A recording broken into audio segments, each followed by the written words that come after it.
BJP सांसद अनुराग ठाकुर के आरोपों पर कांग्रेस अध्यक्ष मल्लिकार्जुन खड़गे ने जोरदार हमला बोला है।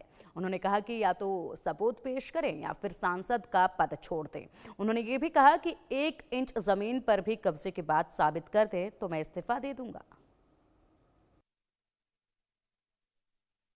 450 करोड़ रुपया साल का आप इकट्ठा करते हैं, कहां खर्च करते हैं, कौन जवाब देता है उसका?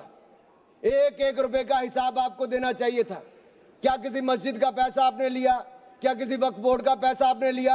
लेकिन कर्नाटक में जो घोटाले हुए सर, उसमें इनके राष्ट्रीय अध्यक्ष मल्लिकार्जुन खड़गे जी का नाम भी आता है। जहां पर क्या बीजेपी के लोग डरा कर मुझे झुकाना चाहते हैं, मैं कभी नहीं झुकूंगा। मैं टूट जाऊंगा लेकिन झुकूंगा नहीं, ये याद रखो। डराने से मैं डरने वाला नहीं हूं।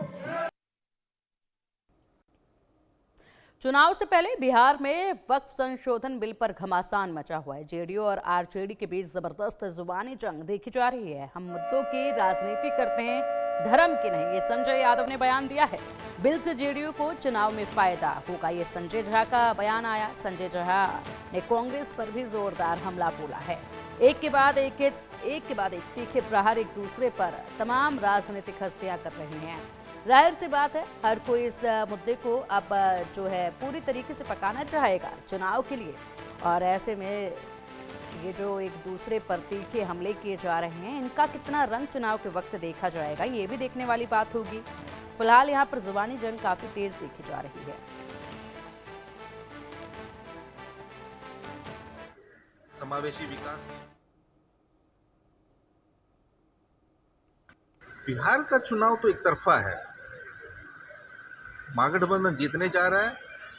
असल हम मुद्दों की राजनीति करते हैं, हम सकारात्मक और प्रगतिशील राजनीति करते हैं। हम धर्म और जाति की राजनीति नहीं करते इनकी तरह, जो गरीब को भी धर्म में बांट रहे हैं। हम मुद्दों की हम रोजी रोजगार, विकास, समावेशी विकास की, समेकित विकास की बात करते हैं। फायदा होगा, नुकसान का है होगा। अब आप मुझे एक चीज बताइए, कांग्रेस वाले बोल रहे हैं, मैं हमेशा बोलता हूँ कि सबसे बड़ा दंगा बिहार में कांग्रेस के टाइम में हुआ, भागलपुर दंगा। और 15 साल आरजेडी और कांग्रेस की सरकार रही, उनको न्याय नहीं मिला। जब नीतीश कुमार जी आए तभी न्याय मिला। ये तो रिकॉर्ड की बात है ना। इसलिए पसमानदा मुसलमान जो है, खास करके उनको बिहार में मेजॉरिटी मुस्लिम वही है, और उनको कोई सुविधा नहीं थी वक्फ जो आता था। तो अब उनको लग गया है कि नहीं भाई, सरकार तो सही में चाहती है कि ट्रांसपेरेंट, पारदर्शी तरीके से इस पैसे का यूज हो।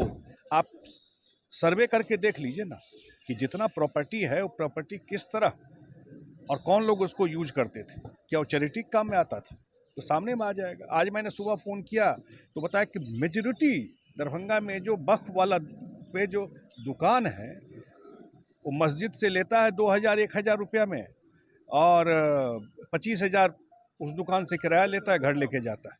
उससे किसकी चैरिटी हो रही है? मुस्लिम समाज की। ये सब चीज दुरुस्त हो जाएगा। तो वहीं जेडीयू के ही नेता मौलाना गुलाम रसूल बलियाफी वक्फ संशोधन बिल को अलग ही नजरिए से देख रहे हैं। सुनिए क्या कुछ वो कह रहे हैं। रात लोकसभा में बिल पेश हुआ है, पास हो गया है। अब उसमें पूरी बिल की कॉपी नहीं आई है, सामने आ जाए, इसलिए जज्बात से अपने को थोड़ा संजीदा बनाइए और वाल पे लिखने से बेहतर है दिमाग से काम लीजिए। अदारे शरिया बहुत जल्द, आज शाम तक बिल की कॉपी आ जाएगी। सुप्रीम कोर्ट में जो अदारे शरिया का लीगल सेल है, हाई कोर्ट जहां जहां है, उन सारे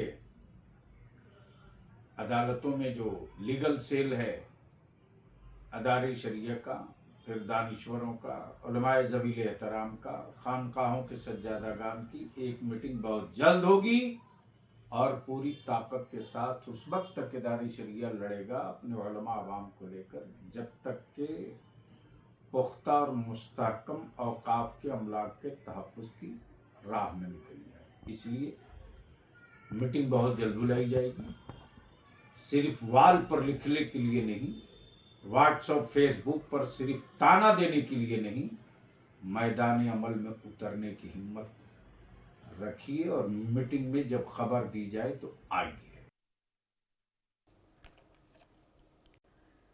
वहीं वक्फ संशोधन बिल पर मुख्यमंत्री योगी आदित्यनाथ का भी बयान सामने आया। मुख्यमंत्री ने कहा कि वक्फ बिल किसी धर्म के खिलाफ नहीं है।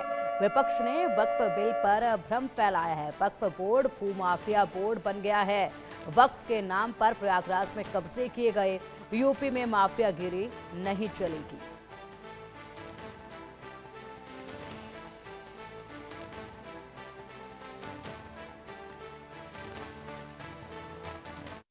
देख रहे हो, यहां पर भी निषाद राज की पौराणिक भूमि पर कब्जा और जगह जगह शहरों पर भी वक्फ के नाम पर कब्जे किए गए हैं।